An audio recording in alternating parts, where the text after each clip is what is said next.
තෙරුවන් සරණයි හැමදෙනාටම Renuka simple life YouTube channel එකට ඔයාලා හැමදෙනාම මම ආදරෙන් පිළිගන්නවා. ඔන්න අදත් මම ඔයාලට ගොඩක් වැදගත් වෙන වීඩියෝ එකක් අරගෙන ආවා. අපි අද බලමු මේ විදිහේ පරිප්පු වඩ එකක් රසවත්ව හදාගන්නේ කොහොමද කියලා. වැඩි වෙලා ගන්න නැතුව අපි එහෙනම් බලමු කොහොමද හදන්නේ මොනවද වමනා කරන්න කියලා. මේ විදිහට පැය දෙකක් පොඟවගත්ත කඩල පරිප්පු වමනා වෙනවා.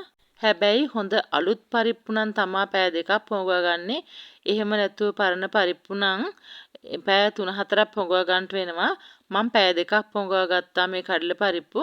අපි දැන් බ්ලෙන්ඩ් කරගමු. බ්ලෙන්ඩ් කරනකොට බ්ලෙන්ඩරේ වට දෙකක් විතර කරකලා බලන්න ඕන බ්ලෙන්ඩ් වෙලා තියෙන විදිහ. ඇට හොඳටම පොඩි වෙන්නේ නැතුව කෑලි කෑලි තියෙන විදිහට බ්ලෙන්ඩ් කරගමු. මේ විදිහට සමහරට හොඳටම පොඩි වෙලා සමහරට කෑලි කෑලි තියෙනවා සමහර පරිප්පු ඇට පිටින් තියෙනවා ඒ විදිහට තමයි අපිට කඩල එක බ්ලෙන්ඩ් කරගන්න ඕන එතකොට තමයි පරිප්පු වඩේක රසට තියෙන්නේ තනිකර පිටි වගේ ඇඹරුනහම රස නැහැ ඒ නිසා ඔයාලා මේ විදිහට බලලා ඒ ගානට බ්ලෙන්ඩ් කරගමු දැන් අපි ඒකට අවශ්‍ය ප්‍රමාණයට රස පදමට ලුණු දාගමු. මම මෙතන අරගෙන තියෙන්නේ කඩලපරිප්පු ග්‍රෑම් 300ක්. අපි දැන් ඒකටම අවශ්‍ය ප්‍රමාණයට කෑලි මිරිස් දාගමු. ඒත් එක්කම අපි කුඩාවට කපාගත්ත නය මිරිස් හෝ අමු මිරිස් ඒත් එක්කම බීලුණු ගෙඩියක් මේ විදිහට කපලා දාගමු. ඒකටම කරපිංචත් හීනියට ලියලා දාගමු.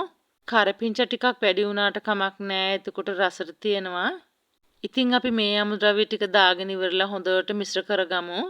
හොඳට මේ විදිහට මිශ්‍ර කරගෙන අනාගමු. ඉතින් මේ වෙලාවේ අපි තෙල් තාච්චියක් සූදානම් කරගෙන තියෙන්න ඕන. අපි මේ විදිහට අනාගත් කඩල පරිප්පු මිශ්‍රණය මේ විදිහට තමන් හදාගන්න ප්‍රමාණය හැටියට ලොකුවට හරි නැත්නම් කුඩාවට හරි මේ විදිහට බෝලයක් හදාගෙන අල්ල මැද තියලා මෙන්න මේ විදිහට චුට්ටක් තද කරාම මෙන්න මේ විදිහේ හැඩයට එනවා. ඉතින් අපි ඒ ගානට ආවට පස්සේ ඔයාලා තෙල් තාච්චියක් ලිපේ තියලා තෙල් ටික හොඳටම රත් වුණාට පස්සේ මේ විදිහට වඩේක හිංසරේ දාගමු. ඉතින් අපි වඩේ ටික එකම ගානට මේ විදිහට බෝල හදාගෙන ඒ විදිහට වඩේ ටික හදාගමු. හැබැයි ඔයාලට තව දෙයක් කියන්න තියෙනවා. අපි වඩේක ටිකක් ලොකුවට නම් හදන්නේ. ඒක එකවර බැදෙන්නේ නැහැ හොඳට. මම ටිකක් ලොකුවට තමයි වඩේක හදන්නේ. ඉතින් අපි පළවෙනි සැරේ ටිකක් බැදෙන්න ඇරලා රන්වන් පාට වෙනකම් බැදෙනකොට ඉවත් කරගෙන ඊට පස්සේ ඔක්කොම වඩේ ටික ඒ ගානට බැදුනට පස්සේ අපි ආපහු මුල ඉඳන් වඩේ ටික ඔක්කොම නැවත සැරයක් බැද ගන්න ඕන. මෙන්න මේ විදිහට වඩේක දෙපැත්ත දදා මෙන්න මේ ගානට රන්වන් පාට වෙනකම් බැදුනට පස්සේ අපි තාච්චියෙන් ඉවත් කරගමු. ඉතින් ඔය විදිහට ගින්දරත් පාලනය කරගෙන අපි එකම ගානට මේ විදිහට වඩේ ටික ඔක්කොම බැදගමු. ඕන දැන් මම වඩේ ටික ඔක්කොම බැදගෙන අවසන්. මේ විදිහට වඩේ ටික ඔක්කොම බැදලා අවසන් වුණාට පස්සේ අපි ආයි මුල ඉඳන් නැවත සැරයක් වඩේ ටික බැද ගන්න ඕන. මේ විදිහට ආපහු සැරයක් විනාඩියක් දෙකක් මේ විදිහට වඩේක දෙපැත්ත දදා බැදගමු.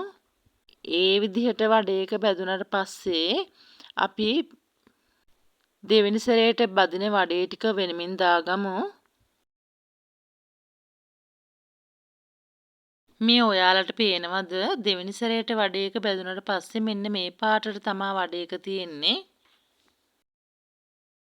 මුලින් බැදපු වඩේ ළඟ තියද්දී ඔයාලට පේනවා ඒ බැදලා තියෙන වෙනස මේ පේනව නේද? මේ විදිහට අපි වඩේ ටික ඔක්කොම ඒ ගානට බැදගමු.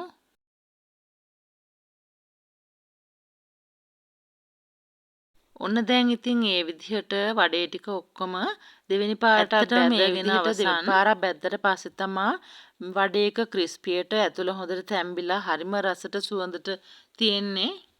ඕන දැන් ඉතින් වඩේ ටික ඔක්කොම බැදගෙන අවසන්. දැන් ඉතින් අපිට රස බලන්න තමයි තියෙන්නේ. ඉතින් වැඩි වෙලා යන්නෙත් නෑ. ඔයාලට පුළුවන් ගෙදරදී මේ විදිහට ඊටාම පිරිසිදුව රසවත්ව ක්‍රිස්පියට Tamanට උවමනා කරන විදිහට වඩේ ටික හදාගන්න. ඉතින් මං හිතනවා අද මම මේ ගෙනාපු වීඩියෝ එක ඔයාලට ගොඩක් වැදගත් වෙයි කියලා.